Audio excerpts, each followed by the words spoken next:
Hello, I'm Daniel Lance Wright. Annie's World 2, New Beginnings. I hope you checked for it, Amazon.com, BarnesandNoble.com, and it's available now. I sure hope you enjoy it, and I want to read an excerpt from it right now. What? Asked Eva. Well, it'll only be funny if it's not true. What if that wolf is so smart that it didn't want to kill us back where we met? I don't understand. Think about it.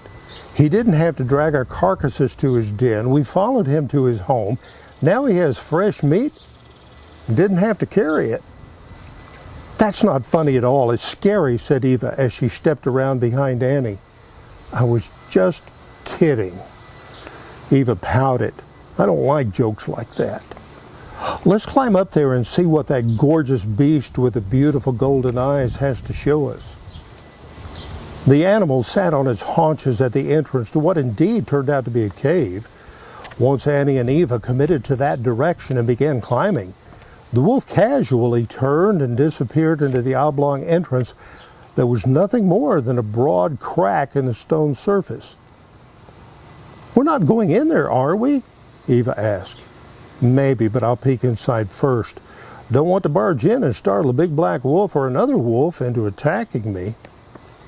Annie made it to the entrance, which was not quite head high, but wide enough to walk through without having to turn sideways. It tilted left, giving it the appearance of a yawning mouth.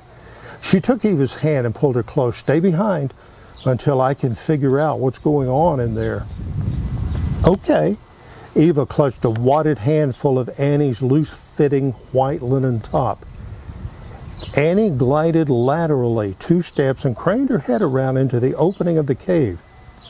It was dark, but thanks to genetically enhanced vision, she saw a black, hairy figure lying on its side facing away from the entrance on a short, flat rock surface a couple of feet off the floor.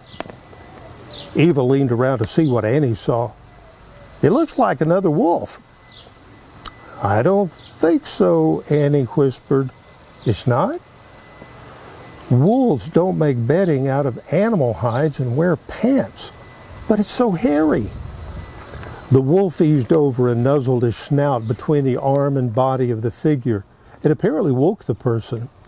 An arm, totally covered in dark hair, reached back and stroked the wolf's snout with a hand that had an equal amount of hair on it. Then Annie heard, "Back already, Owl?" The voice was decidedly human, male, and deeply resonant. He coughed and rolled over to face the wolf. I miss our hunting trips too. I just haven't felt well. We'll go again soon, I promise. He sneezed and sniffed.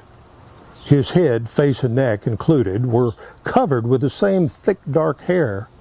The hair on his head hung below his shoulders. His head resembled that of a maned lion. Annie decided to make her presence known and took a giant sideways step to center her body at the cave opening. The man sprang to his feet and snatched a long staff that had been whittled and fire-hardened to a sharp black point. He was at least 6.5 feet tall and broad-shouldered.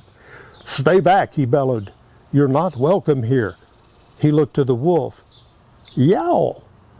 How could you not know you were followed? He raised the point of his staff and stepped toward Annie. Leave this place and never come back. I mean you no harm, Annie said in a low, even tone. I will do you harm aplenty if you don't turn around and go back to wherever you came from, he said, his voice now louder and more intense. He looked to the wolf that just sat comfortably on its haunches. The man's head took a confused slant. What's with you, Yowl? Annie pointed to the wolf. You see, your friend knows we're peaceful. I think it was his way of bringing you help. She stepped through the cave opening, leaving Eva outside. Oh, no, you don't. He lunged at her with a spear. In a lightning-fast maneuver, Annie sidestepped the business end of the weapon. She grabbed the staff near its thorn-sharp tip and shoved it upward. It jammed against the low rock ceiling and against the floor at the other end. The hairy man could not stop and ran into the staff, now firmly wedged at top and bottom. It forced all the air from him in a rattling rush, and he bounced backward onto his butt. Damn, woman, that hurt. Watch the language. I have a child with me. Eva finally stepped into view. Her curious eyes ran all over the very large, very hairy man. Are you and the wolf family? The youngster asked. As the man rolled hands and knees, he said, yes, but not in that way. And that's Annie's World 2, New Beginnings. Amazon.com, BarnesandNoble.com, Sage Words Publishing Company. Please subscribe. Thank you.